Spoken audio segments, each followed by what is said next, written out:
executive for the job well done.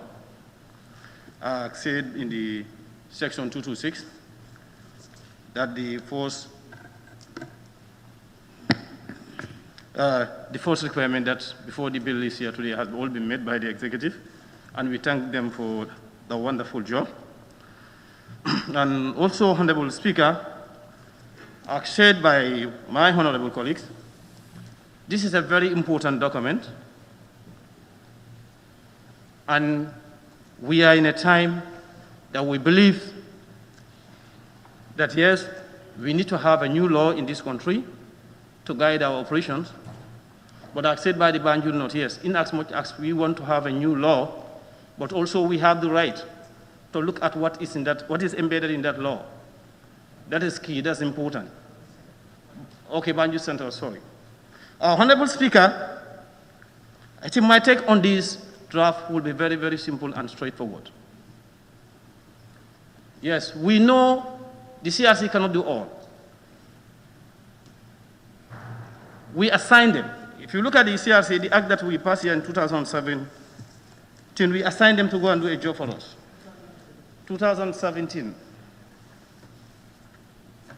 To go and do a job for us. But in that, if you look at it, we've asked them, if you look at the section, let's say 6, that's the functions of the commission, subsection 2D, come downward, you're talking about separations of power. We asked them to go and work on it with the separations of power.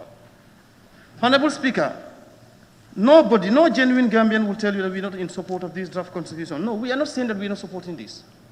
But we are saying that we have an observation on this draft constitution that need to be addressed.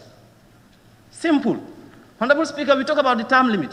Nobody will tell you that they are not in support of the two-term limit of the president. Nobody is saying that. But what we are denying here, what we are saying here, is that what I am saying is that I am not going to support any retroactive law. Mark my words. This is what I say. I am not saying that I am not supporting the two-term limit of the president.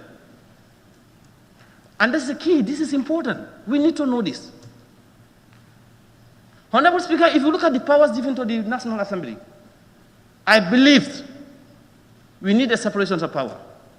National Assembly should be independent. So are the judiciary and the executive to do their job. Now, the appointment of Chief Justice, if you look at the section 190, it's talking about nominated by the President in consultation with JSC, that's the Judicial Service Commission. And I think that the Judicial Service Commission is competent enough to identify the people who are going to occupy those positions. So I am totally against saying the appointment of Chief Justice should come to the National Assembly. I didn't buy that idea. I am not supporting that section of the law.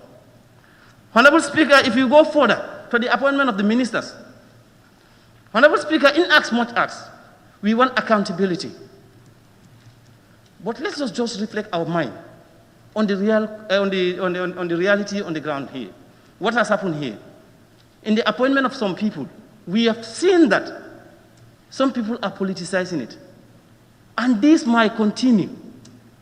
So I believe the power given to the National Assembly in the appointment, the President should appoint a minister subject to the confirmation of the National Assembly. I am not in support of that one also. The President can appoint the state ministers without coming into the National Assembly. Because we know ministers are political appointment. But if you tell me that the President can nominate, come to the National Assembly, at the end of the day, we are going to look which party did it belong to. Did he belong to? Did he belong to my party? No, I'm not supporting him. Despite the fact that the person have a quality or he is well educated, but sometimes we are not going to look at that. All what we look at is that, did I share the same political ideology with him? Or her? This is what is happening.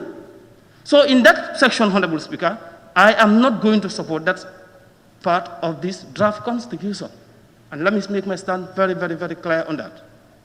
Honorable Speaker, if you go to citizenship, yes, accepted by others. But if you look at citizenship,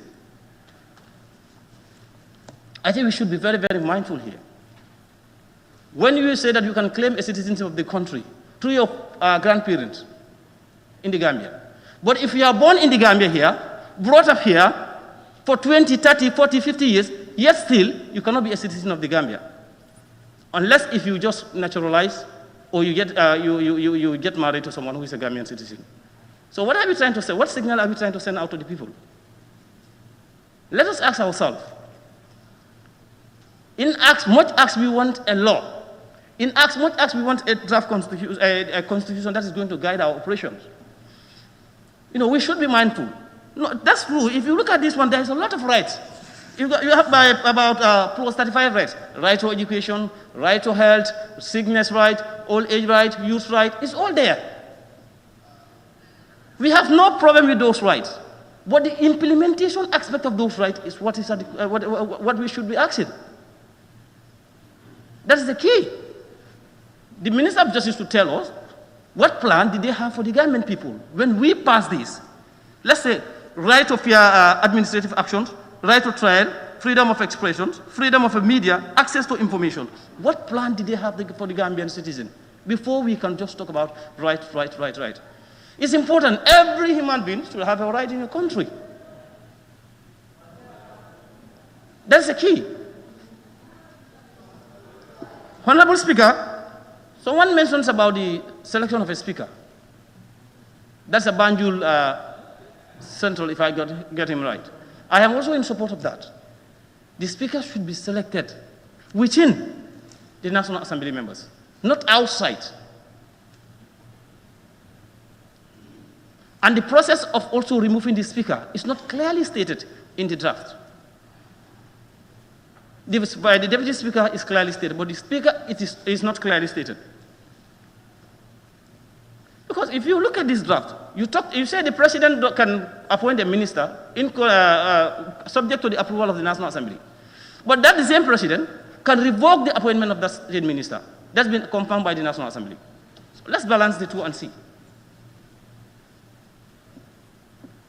And we're looking at the separations of power. National Assembly wanted to be independent. We don't want any interference of the executive in our job. So why would we interfere in the job of the executive?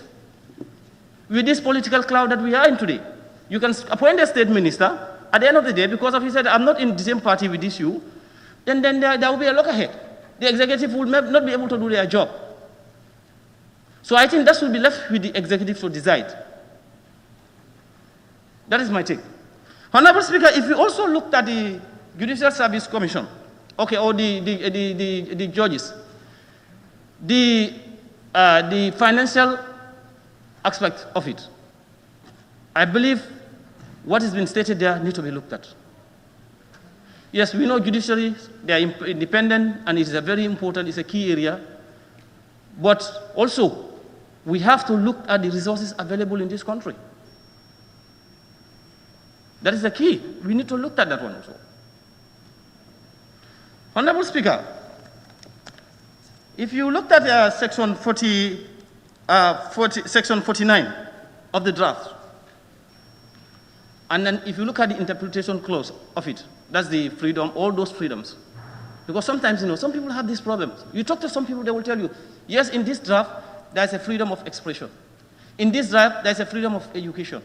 In this draft, there's a media freedom, access to information. We have no problem with that. Yes, those ones are there. But let's look at the key issues in the draft. We assigned the CRC to go and do a job for us. Yes, they did a good job. Nobody denied the CRC of doing a good job. We are happy with their job. But it is our right. Trust me, not every Gambian, those who are saying this is the will of the Gambian people, not every Gambian, it's not the will of every Gambian people. I conducted a series of a program talking to the Gambian people about the draft. Some people are not happy with it, and others are. So if you tell me that it's the will of the Gambian people, say it is your will. What you want there, that's what is there. That is important.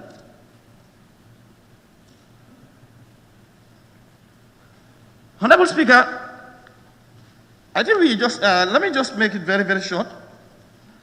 That we just propose those amendments. That's one. Okay, sorry. One, I am not supporting any retroactive law in this draft. That is my first step. I am not supporting the retroactive law, that the terms of the, I'm supporting the term limit, that's 2 term limit, that's fine. But I cannot support a retroactive law. And also the appointment of the executive, and then also the Chief Justice and the judges of the Superior Courts. That aspect of it, I'm not supporting it also as well. And then let me make myself clear, if there cannot be amendment to those ones, then my vote for this draft is big no. Thank you. Thank you, Honorable Member. May I now call on